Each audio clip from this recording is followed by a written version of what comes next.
چطور جعبه نور اکریلیک بسازیم؟ من از یک مثال استفاده می‌کنم تا به شما آموزش بدم. شما میتونید اندازه رو چک کنید. عرض 250 میلیمتره، ارتفاع 100 میلیمتره، عمق 60 میلیمتره. ما لوگوی نام شرکتمون رو روی سطح چاپ می‌کنیم. اول از همه بیایید طراحی وکتور رو بسازیم تا حکاکی کنیم. جعبه نور اکریلیک 6 طرف داره. 5 طرف از ورق اکریلیک سفید هست. یک طرفش تخت فوم پف هست برای نصب نوارهای لد. بیایید 5 مستطیل بکشیم و اندازه ها رو تنظیم کنیم. یک طرف 250 میلیمتر. عرض 100 میلیمتر. ارتفاع داره.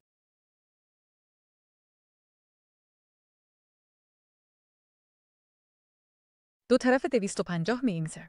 عرض و 60 میلیمتر. ارتفاع دارن.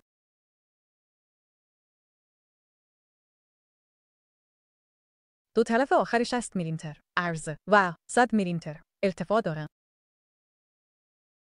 بعد بزرگترین طرف‌ها رو حذف کنید و همه خطوط طرف‌های دیگه رو به هم وصل کنید.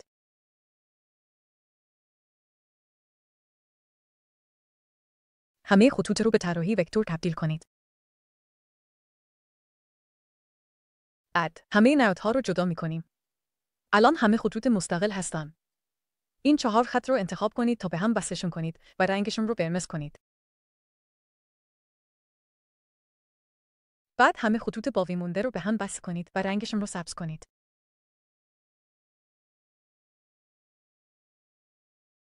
این مته حکاکی با زاویه راست هست. ما از مته حکاکی با زاویه راست استفاده می‌کنیم تا عمق 3 میلیمتر رو در طول خطوط سبز رنگ روی ورق اکریلیک سفید به ضخامت 3 میلیمتر حکاکی کنیم. این مته حکاکی هست. بعد ما از این مته حکاکی استفاده می‌کنیم تا عمق 3 میلیمتر رو در طول همه خطوط حکاکی کنیم تا برش بزنیم. این یک طرف تخت پف هست برای نصب نوارهای لد. ما این رو در قسمت پایین پشت جعبه نور اکریلیک قرار میدیم. ضخامت ورق اکریلیک 3 میلیمتر به نظر بگیرید. پس اندازه رو به 244 میلیمتر، عرض و 94 میلیمتر ارتفاع تنظیم می‌کنیم.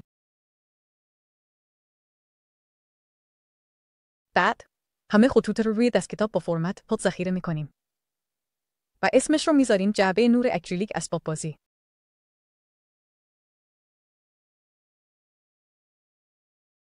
من دوباره همه جزئیات اندازه‌ها رو به شما نشون میدم تا بهتر متوجه بشید. من همچنین نحوه کار با خطوط طراحی وکتور رو براتون مشخص می‌کنم تا بهتر متوجه بشید. اگه متوجه نشدی، میتونی یه تماس ویدیویی با من بگیری. به این نماد نگاه کن. این نرم افزار برای تنظیم پارامترهای همه خطوط هست. نرم افزار رو باز می‌کنیم. بعد جعبه نور اکریلیک اسباب بازی رو به فایل پات که قبلا ذخیره کردیم وارد کنید. کل طراحی وکتور رو به سمت پایین چپ حرکت بدید. روی این نماد کلیک کنید تا طراحی وکتور رو جدا کنید. حالا همه طراحی‌های وکتور مستقل هستند. فقط خطوط سبز رنگی که قبلا علامت گذاری کردیم رو انتخاب کنید. روی این نماد کلیک کنید تا همه رو با هم ترکیب کنید و اونها رو انتخاب کنید. روی این نماد کلیک کنید تا پارامترهای خطوط حکاکی رو تنظیم کنید. روی این نماد کلیک کنید تا در امتداد خطوط اصلی حد شود. عمق حکاکی رو روی 3 میلیمتر تنظیم کنید که همون ضخامت ورق اکریلیک هست. اد فایل رو با فرمت نقد ذخیره می‌کنیم. فرمت فایل رو تغییر میدیم و اسمش رو میذاریم خطوط حکاکی. این مته حکاکی با زاویه راست هست. بعد همه خطوط طراحی وکتور رو انتخاب کنید. روی این نماد کلیک کنید تا پارامتر حکاکی رو تنظیم کنید. این مورد را برای حکاکی در امتداد خطوط اصلی انتخاب کنید. عمق حکاکی رو روی 3 میلیمتر تنظیم کن که همون ضخامت ورق اکریلیک برای برش هست. بعد فایل رو با فرمت نقد ذخیره می‌کنیم. فایل رو ذخیره می‌کنیم و اسمش رو میذاریم خطوط حکاکی. ما از این مته حکاکی برای برش استفاده می‌کنیم. حالا مته سنت رو با ورق اکریلیک 3 میلیمتری همراستا کنید. ببین، این دستگاه سنت روتر ماست. دستگاه سنت روتر باید قابلیت جذب وکیوم داشته باشه تا ورق اکریلیک رو محکم نگه داره. این پمپ وکیومه. معمولاً ما از ورق‌های اکریلیک 3 میلیمتری یا 5 میلیمتری برای ساخت جعبه نور اکریلیک استفاده می‌کنیم. این ورق اکریلیک 3 میلیمتر ضخامت داره. ببین، این مته حکاکی زاویه‌دار خاص طراحی شده است. ما ازش برای حکاکی عمق 3 میلیمتر روی ورق اکریلیک 3 میلیمتری استفاده می‌کنیم. مته حکاکی زاویه‌دار رو محکم روی سنت روتر ببند. بعدش میتونیم قسمت پایین مته حکاکی زاویه‌دار رو با بالای تخته پشتی همراستا کنیم تا کمی به هم برخورد کنن. حالا باید محور رو روی 0 تنظیم کنیم. اینجا کلیک کن. بعدش مته حکاکی رو به موقعیت اصلی صفر منتقل می‌کنیم.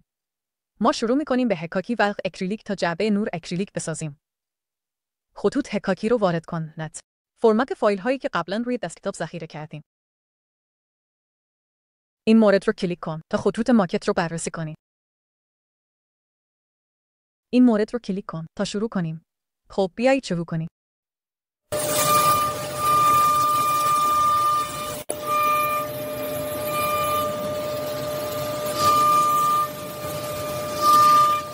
مرحله بعدی عوض کردن متحی زاویه راست با متحی حکاکی برای برش دادن. ما متحی زاویه راست رو برمی‌داریم. این متحی حکاکی هست. ما متحی حکاکی رو محکم روی دستگاه سنگ می‌بندیم. نرم افزار دستگاه سنگ رو باز کنید. متحی حکاکی رو طوری تنظیم کنید که پایینش با بالای تخته پشتی همراستا و برخورد کنند. حالا باید محور رو روی صفر تنظیم کنیم. اینجا کلیک کنید. بعدش متحی حکاکی رو به موقعیت صفر اصلی منتقل می‌کنیم. ما خطوط حکاکی رو که به صورت وکتور ذخیره کردیم وارد می‌کنیم.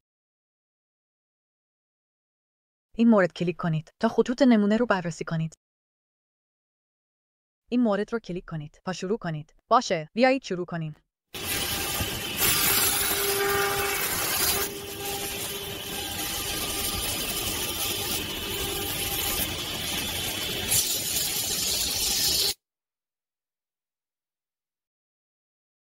مرحله بعدی چسباندن همه 5 تک تخته اکریلیک به هم به عنوان قاب جعبه نورانی اکریلیک. این نوار چسب ماسک هست. این چسب مخصوص اکریلیک هست. این سرنگ هست. ما 5 طرف تخته اکریلیک رو همراستا می‌کنیم. بعدش از نوار چسب ماسک استفاده می‌کنیم تا اونا رو به هم بچسبونیم. پس تخته‌های اکریلیک وقتی چسب می‌زنیم حرکت نمی‌کنن. این چسب مخصوص اکریلیک ماست. ما از سرنگ استفاده می‌کنیم تا چسب مخصوص اکریلیک رو جذب کنیم. از نوار چسب ماسک استفاده کنید تا 4 طرف تخته اکریلیک رو محکم بچسبونید و قاب جعبه نورانی رو مکعبی نگه دارید. بعدش مقدار کمی از چسب مخصوص اکریلیک رو در طول شکاف بین تخته‌های اکریلیک تزریق می‌کنیم. در حین کار مواظب باشید که چسب سر نره.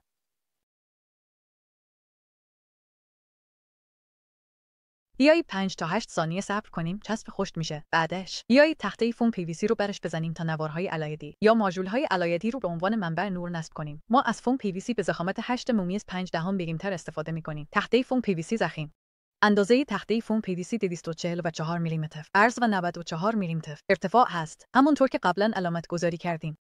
ما یک مستطیل می‌کشیم و عرضش رو 244 میلیمتر و ارتفاعش رو 94 میلیمتر تنظیم می‌کنیم. برش به سمت پایین چپ. بعدش عمق حکاکی رو روی 8 ممیز 5 دهم میلیمتر تنظیم می‌کنیم. بعدش اون رو به فرمت نک ذخیره می‌کنیم. فایل رو ذخیره کنید و اسمش رو به PVC تغییر بدید. بعدش متحی حکاکی رو همراستا می‌کنیم و برش می‌زنیم.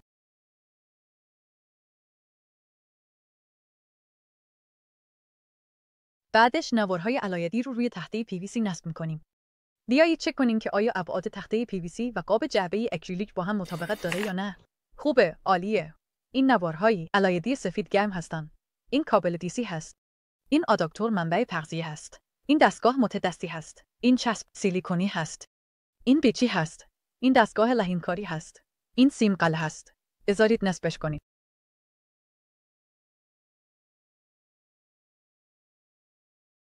بیایید یک سوراخ بزنیم تا کابل دیسی رو به تخته PVC وصل کنیم. بعدش کابل دیسی رو از سوراخ رد کنید. ما از دستگاه لحینکاری استفاده می‌کنیم تا کابل دیسی رو به نقاط لحین روی نوارهای علایدی وصل کنیم. کار رو تموم کردیم. بعدش کابل دیسی رو به منبع تغذیه وصل می‌کنیم تا برق بگیره. نوارهای علایدی رو روشن کنید تا تستشون کنید. واو، کار فوق‌العاده‌ای بود. بعدش مقدار مناسبی چسب سیلیکونی رو به لبه تخته PVC می‌زنیم. در نهایت قاب جعبه اکریلیک رو روی تخته PVC می‌ذاریم و روشنش می‌کنیم. واو، کار فوق‌العاده‌ای بود. بعدش لوگوی شرکت تابلوهای اسباب بازی رو روی وینیل چاپ می‌کنیم و وینیل رو به جلوی جعبه نور اکریلیک می‌چسبونیم. ما داریم روی آموزش‌های انواع تابلوها کار می‌کنیم. اگه می‌خواید جزئیات بیشتری یاد بگیرید، توی اینستاگرام توسعین رو جستجو کنید تا ما رو دنبال کنید. شماره واتساپ من مثبت 86 منفی 177 منفی 9856 منفی 5356 یا مثبت 86 منفی 136 منفی 6515 منفی 4270 آدرس ایمیل من. luxabing@scientweezane.com استیون در یک.com ما. انواع لوازم تابلو می‌فروشیم.